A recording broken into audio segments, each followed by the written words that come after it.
Olá pessoal, sejam bem-vindos ao meu blog, ao meu canal de YouTube. Mais um vídeo para a gente conversar, para a gente falar sobre literatura e todos os aspectos da vida que façam alguma interseção com a literatura. Em um outro vídeo eu falei sobre o olhar do escritor. E uma coisa que eu me lembro, eu disse lá o seguinte: o olhar do escritor e o olhar do filósofo tem muito em comum. E é verdade, é o olhar do espanto, é o olhar da admiração, às vezes o olhar do medo, pode ser. Aliás, é a nossa atitude histórica, quando a gente ainda era muito primitivo, ante as coisas da natureza, os fenômenos desconhecidos, como é que a gente procedia, os nossos ancestrais? Medo, admiração, susto, terror. E depois? Depois do medo e da admiração, a contemplação para tentar compreender aquele fenômeno. E aí adquire algum conhecimento e vai se acostumando. E a gente termina por se acostumar com tudo. Isso é natural, todos sabemos disso. Mas o filósofo não. E hoje eu vou falar porque eu acho uma característica interessantíssima da disciplina filosofia, da conduta filosófica na vida. E a gente lê em muitos filósofos aí o seguinte: não é possível aprender filosofia. É possível viver a filosofia. Você aprende o jeito que você encontra a filosofia, você aprende as obras que você deve ler, você aprende o caminho mais ou menos que você deve seguir. Mas a filosofia é, antes de tudo, uma atitude filosófica. Quando eu vi essa expressão a primeira vez, eu achei muito estranho. Atitude filosófica, o que seria isso? É questionar tudo e todos a todo momento? É fazer como Descartes, duvidar de tudo, tudo até chegar ao zero e começar tudo de novo? Não precisa exagerar. Não precisamos exagerar para ter uma atitude filosófica. E essa atitude é exatamente esse olhar de encontrar o óbvio e perguntar: por que que isso é óbvio? Ora, no verão chove. No verão chove, chove. É óbvio, todos sabemos. Por quê? Será que vale a pena investigar isso aí? Mas isso, o exemplo do verão não foi muito bom, porque isso é um exemplo para a ciência. E a ciência tem método, qualquer ciência tem um método, tem um objeto de observação e tem meios de repetir, ou pelo menos tentar repetir aquele fenômeno e apresentar as evidências da veracidade. Filosofia não. Filosofia não tem método. Filosofia não mostra evidência. Filosofia, a ciência aplica conceitos. Ora, eu aprendi um conceito tal, aprendi, por exemplo, que resolver a equação de segundo grau com a fórmula de Bhaskara, e aí toda a equação de segundo grau que eu encontro e aplico a Bhaskara, eu resolvo. Então isso é ciência, no caso matemática. Eu aprendo que se eu observar direitinho o Sol, seu movimento, calcular e tal, eu vou prever um fenômeno qualquer, tipo um eclipse lunar. Isso é ciência. Você observa, você estuda, você tem um método de aproximação e você aplica conceitos. Já a filosofia não. Ao invés de olhar para o Sol e se espantar apenas, os primeiros filósofos trataram de se perguntar: como é o Sol?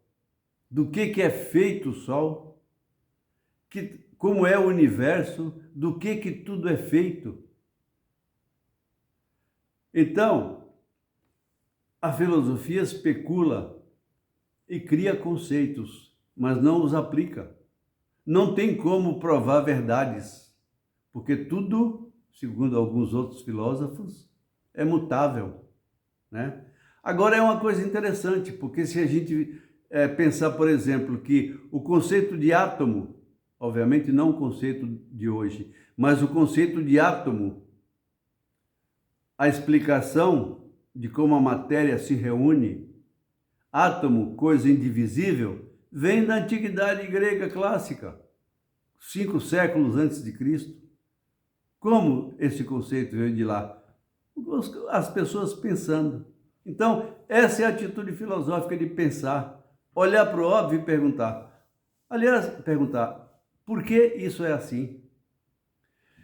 Aliás, eu fiz um exercício outro dia e me lembrei desse exercício, achei interessante e resolvi desenvolvê-lo aqui e vou ler aqui no computador algumas perguntas que eu fiz. No outro vídeo eu falei o seguinte, pessoal, parece que é mais ou menos isso. Parece que as coisas são simples, mas não são tão simples. Aí sugeri o seguinte, se você acha simples uma questão qualquer, faça esse exercício. Um dia de manhã, logo após se banhar, tomar café, ir ao espelho, pentear o cabelo, ver se está tudo arrumadinho antes de sair para o trabalho. Fixe o olhar no olhar do seu reflexo e pergunte, quem sou eu? Ora, Marco, que exercício idiota! Eu sei quem sou eu. Todos os meus amigos sabem quem sou eu. A minha família sabe quem sou eu. Todos sabem, mas pode não ser tão simples assim. Quer ver? Vamos fazer um exercício. Eu vou colocar essa pergunta e eu vou precisar ler, me desculpem. Eu vou colocar essa pergunta para a gente tentar responder, né? Então, esse exercício, eu vou supor o seguinte, supor um homem e uma mulher. Em primeiro lugar, supondo que você que se dignou a gastar o seu precioso tempo ouvindo essa conversa, supondo que você seja uma mulher profissional de sucesso, tem uma profissão técnica, você é muito bem qualificada, é excelente na sua área, alcançou sucesso profissional e financeiro. Eu vou fazer algumas perguntas para essa mulher genérica, essa boa profissional, um modelo de mulher, que ninguém questionaria, ora, por que a fulana... Não, ela faz tudo dentro do figurino. Perguntaria o seguinte para ela, você já pensou se você é a profissional de sucesso ou é a mãe negligente que sacrifica a dedicação aos filhos para atender a caprichos e vaidades pessoais? Sendo profissional de sucesso, você sempre empregou seu conhecimento para exercer o seu ofício da melhor maneira possível? Ou já aceitou e produziu alguns serviços questionáveis por questões financeiras, questionáveis do ponto de vista ético, por questões financeiras, porque remuneravam melhor? Se já aconteceu, você já pensou nisso? Você tem o hábito de cumprir seus compromissos ou já deixou de cumpri-los ante uma paixão irrefreável, a qual todos nós estamos sujeitos? Uma paixão qualquer que nos tira do sério, nos tira do mundo e faz descumprir compromisso. Já lhe aconteceu isso? Caso você não tenha vícios de nenhuma espécie, você, além de ser uma mulher profissional de sucesso, é disciplinada, regrada na sua vida, não tem vícios. Já se questionou sobre aquele remedinho para dormir que você toma em épocas de estresse? Se você é religiosa, cumpre fielmente os preceitos da sua religião? Agora, supondo que você seja homem, a idade do sucesso, mais ou menos 40 anos também, profissional liberal, casado com 3 filhos e uma família admirável. Digamos um advogado, ou um bom médico, um bom psicólogo, um bom escritor, qualquer um que tenha ganho dinheiro. Aliás, você não só ganha dinheiro, como ficou rico, de tão bom que você é no seu trabalho. E, obviamente, digamos que você só oferece o seu serviço, sendo um advogado de um grande escritório, dono do grande escritório, serviços de altíssima qualidade, você só o oferece a quem pode pagar, óbvio, é natural. Alguma vez você já se comprometeu? Nem que tenha sido aquele juramento durante a sua cerimônia de formatura, já se comprometeu a buscar a justiça a qualquer preço? Se já se comprometeu, imagina o seguinte: será que só os ricos merecem justiça? Porque você, esse personagem que eu acabei de criar, está lutando pela justiça para que ela seja levada pela justiça dos ricos, para que ela seja levada a quem pode pagar. Isso é justiça? Só os ricos que podem pagar pelos seus serviços merecem os bons serviços de um advogado? Você é ético, patriota, bom cidadão? Não tem defeitos. Alguma vez você já forjou despesas operacionais ou deixou de declarar uma receita e negou um recibo ao seu cliente para se esquivar do imposto de renda? É uma pergunta. Uma última pergunta chata. Você acha que dinheiro traz felicidade? E se achar, você a conseguiu? Pessoal, agora vamos relaxar, que obviamente eu não estou julgando ninguém, né? Eu não sei a verdade de ninguém, não sei a minha, não sei a de ninguém. Eu estou falando de atitude filosófica, tá? Então, não é juízo de valor, pelo amor de Deus, são exemplos. Eu estou falando de um personagem. E qual a utilidade disso tudo? Para que servem a filosofia e a literatura? Ora, pessoal, aplicação prática nenhuma, praticamente.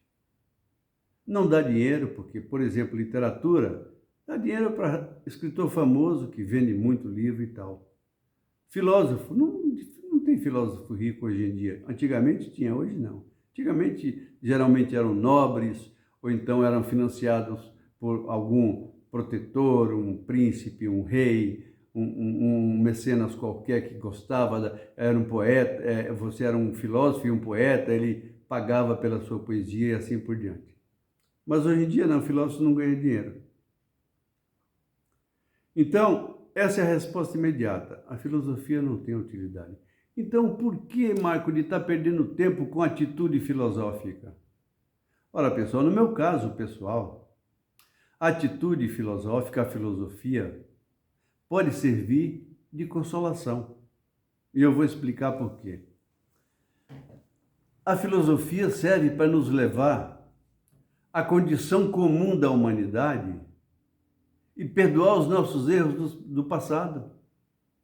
Porque quantos de nós, na juventude, não importa quem, o tamanho do erro, cometemos erros bobos, fazemos grosserias, nos separamos de um relacionamento e ofendemos a pessoa, brigamos. Às vezes, querendo fazer bonito um acidente de carro, quase sofre, se machucou, quase sofre um acidente grave. Muitos de nós já cometeu erros. E a juventude é propícia a isso, né?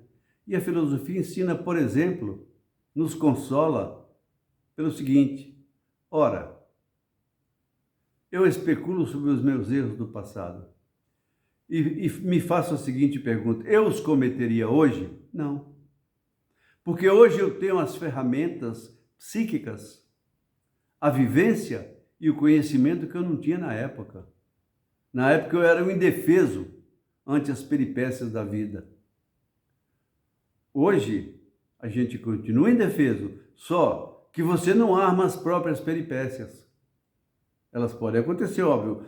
Qualquer velho, qualquer adulto de 50, 60, 70 anos pode cometer erro, ter um acidente de carro, maltratar alguém, isso pode. Agora você não ajuda isso, porque se eu refletir sobre o assunto, eu tenho mais ou menos preparada a minha reação ante uma situação parecida. Então, isso é uma consolação e a mim me agrada muito. Bom, antes de terminar, pessoal, falar em consolação, atitude filosófica e tal, não precisamos nos aprofundar. Eu não conheço Kant ainda, não li uma obra inteira dele, a obra dele é muito difícil, eu não li inteira, li trechos, assisti aulas, mas ler a obra inteira e entendê-la tudo não consegui. Mas tem uma coisa que todo mundo fala, sai na internet e que todo mundo mais ou menos conhece, que é o imperativo categórico do Kant. Um dia ele se sentou para se perguntar, primeiro, o que é o conhecimento, se devia conhecer, o que pode aprender e tal. Então, como agir ante a vida, ante as pessoas, no mundo, como agir no mundo. Aí, ele criou esse imperativo categórico, que tem algumas divisões, mas eu vou falar apenas a parte mais pesada, que seria para nós enlouquecedor ir atrás de um argumento desse. Mas, como veio de alguém muito inteligente e muito profundo, vale a pena a gente mencionar. Então, eu citei o imperativo categórico apenas para demonstrar, isso aqui eu estou lendo o texto escrito que eu também vou colocar no meu blog, tá, pessoal? Algo ouvido em aula. Sei que é uma coisa difícil de deglutir e digerir, né? E de imaginar isso aí. Para Kant, o imperativo categórico seria uma fórmula moral universal e não dependente de sentimentos ou circunstâncias. Para você testar essa fórmula ética moral, você deveria se fazer a seguinte pergunta. Primeiro, afirmar: devemos agir de modo que a nossa atitude possa ser adotada como lei universal. Ou seja, eu devo agir imaginando que os 8 bilhões de habitantes do mundo podem agir exatamente do mesmo jeito. E aí a pergunta: se todos agissem assim, o mundo funcionaria bem? Claro, não vamos chegar a tais exageros, né? Não vamos chegar a uma coisa dessas, porque no mundo atual seria enlouquecedor. Mas fica o exemplo de Kant. Pessoal, muito obrigado, até mais ver, até o próximo vídeo.